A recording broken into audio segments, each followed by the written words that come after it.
What is going on, everyone? This is Scream Truth here, and I'm bringing you a video on Runefest, finally. I actually did go ahead and watch about three-fourths of the entire fest, everything from the big questions to the 2014 reveal, um, the stuff about the lore. I pretty much got everything covered that I felt was the most important. I didn't cover any of the old school stuff.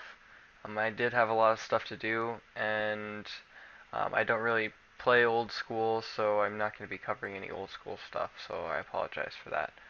Um, we're going to be going over some of the screenshots that I took during the stream. I didn't record the entire stream because that would have been a lot, and you guys could just watch the stream elsewhere. So we're going to start off with this first picture I got in the 2014 area. It is of Armadillo on a giant tower, and this is the second world event. And the second world event is going to be Armadillo versus Bandos. And apparently you have to help build their tower, or you have to give them power, and then one of them's going to kill each other, or one of them's going to die. So that means that either Armadillo or Bandos will be pretty much done for gods. And I don't know what to think about that because I actually like both of them. Like, I would feel bad if I didn't see Bandos stay alive because Bandos looks really cool. And at the same time, I would feel bad if Armadillo would die because he's kind of a badass. And I wouldn't want him to go either. He's also pretty new. So, the fact that one of them has to die, it just goes off of the story of Slisk. Um, but I don't know what side I'm gonna be on. I wonder if you guys know what side you're gonna be on. I mean, this is a really tough choice. This isn't like the Zamorak and Saradomin thing, even though I chose Zamorak because I knew that Saradomin would win anyway. Um, we'll move on to the next screenshot here.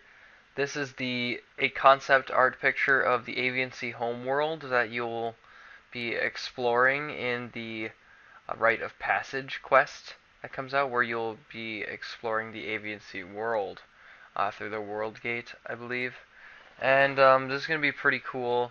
I mean, you'll finally get to see where Armadillo came from, where Armadillo kind of rules, and that's just it looks really cool. It looks like it's like a beefed up citadel or with increased architecture, almost like you would see in Lord of the Rings for like Rivendell. It looks really cool. For the third world event, I I wasn't really like excited to see this, but Marimbo versus Brassica Prime. You know, I understand that this is probably just going to be something to be funny and something lighthearted, but you don't need an ape fighting a stupid cabbage. Like, I wanted these world events to be a little bit more serious. I guess it might be okay, but I don't really know what to think about it. I really don't. Um,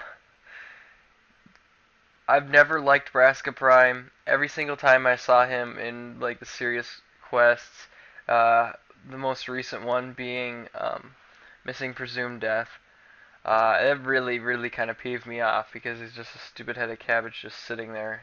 And yeah, that annoys me. So a little rant about Brassica Prime's over, and the next one is extremely interesting. This is one that Mod Mark actually closed with for coming in 2014. And it is the Church of You. Because you are the most like well-known adventurer, you've done the most stuff. The Church of You is a place that people come to worship you and all of your like deeds, because you're like the world guardian and all that kind of stuff. Now, um, I think this is pretty cool, and at the same time, I really don't know what to think about it. But I would definitely like to have a church of me, and I would like it to be in an area that is not made yet. Because I don't know. I just think when they add more like giant buildings and stuff to the current world, it just gets rid of like all the wilderness feel where there is still wilderness, and I really don't like that. So the next one, we're getting into some more lore stuff. This is it's Friendseca. I don't know how to pronounce it. Um, it's like really, really creepy looking. It looks really awesome. They said that this is something that they're going to be trying to push out next year. It was also in the 2014 thing. So there's going to be a lot of really cool lore. I almost wonder if we'll be able to explore this with the World Gate. That would be pretty awesome. What do you guys think of this concept art? It's probably one of my favorite ones. The next one will be my favorite one that they actually showed. So we'll go to that one now. Zaros, the Empty Lord. He looks so freaking cool. At Runefest, they had to turn the lights off so that you could see him. He is like the Lord of Shadows. Um, on his back, he's got a giant gaping hole from when he got stabbed with the Staff of Armadale. Um, but he just looks so freaking awesome. His shoulder pads have got like 6 zombie-looking arms just wrapped around him. It's like, oh my gosh, they could not have made him look more cool. And they said that based on how we go about bringing him back, he may have a different body, but he may have this body. And I really hope this is what he looks like because that looks like so cool. It's probably the coolest looking god I've seen. So, other things I want to talk about.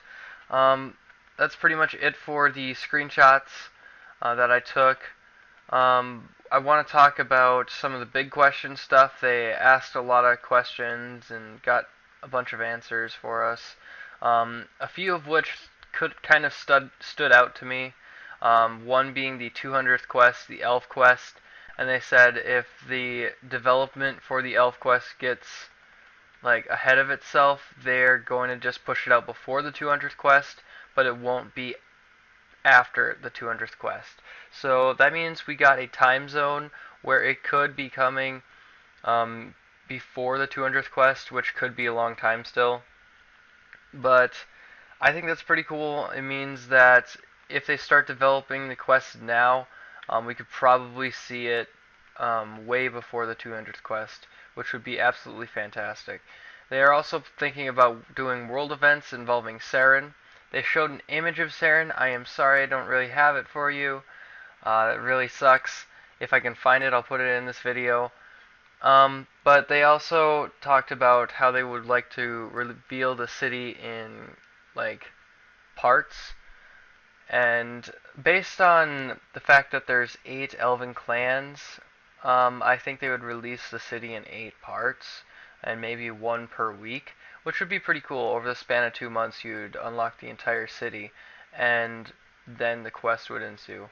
Which, they also want to do another quest that would allow you access to the elven city. That would be easier because of how many quests it takes to actually get into that area. But the quest after all the mornings end would be a Grandmaster quest because they feel bad because everyone who's done all that has been waiting for a Grandmaster, and that's finally going to happen. So that's good. Another thing that they talked about is world expansion. They said world expansion is probably not going to happen. It just takes too much development time.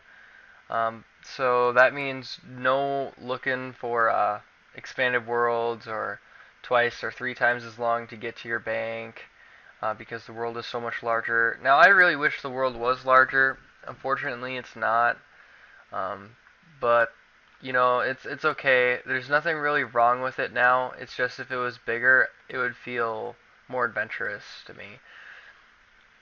Okay, so another couple ones. These were actually in the future plans. The future plans they were talking about the app, which looks really, really cool. The app for RuneScape's going to involve you directly into the chat in game, like your clan chats in game.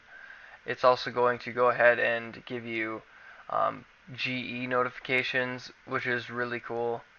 Another thing that they talked about in the future stuff was that they're doing a bunch of different, how do I put it, games.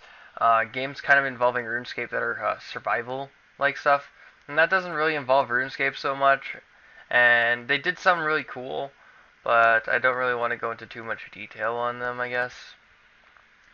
One of the coolest things that they talked about was the skilling reworks, how they wanted to rework summoning.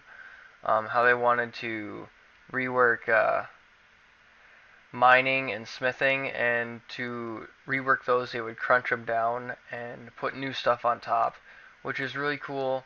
They're not working on it yet, but it's something that they want to do, and it's something I think the game really needs. So, with that being said, I'm just going to stop talking about that, and I'm going to talk about the Inventor Skill, because I know I didn't forget the Inventor Skill. I kind of wanted to save it for the end. Basically, the new skill is Invention, or whatever you want to call it, where you basically take anything and you kind of create stuff out of it. Now, they said that it's going to be a slower skill, but if you have a lot of money, they're going to make it a little bit faster if you're willing to spend the extra cash. Um, I don't know what to think about that, but okay. And I think that the Inventor Skill, it seems pretty cool. It means that you're going to be able to level up weaponry. You're going to be able to make all sorts of new stuff. Like, you'll be able to make this robot that kind of does your skills for you while you're doing skills. And that's pretty cool. Uh, they're really going to need to talk a little bit more about the Inventor Skill before um, I can actually give my full opinion on it. But they said they want to, from the Inventor Skill, make the 90 level two-handed. So, like, the two-handed crossbow, the long sword, or the two-handed sword, and the staff. So, with that being said, I think that's pretty much everything I wanted to cover. If there's anything I missed that you wanted to hear about, please comment below, and I will look into it and try and cover it in future videos. So, thank you guys all for watching, and we'll see you all next time.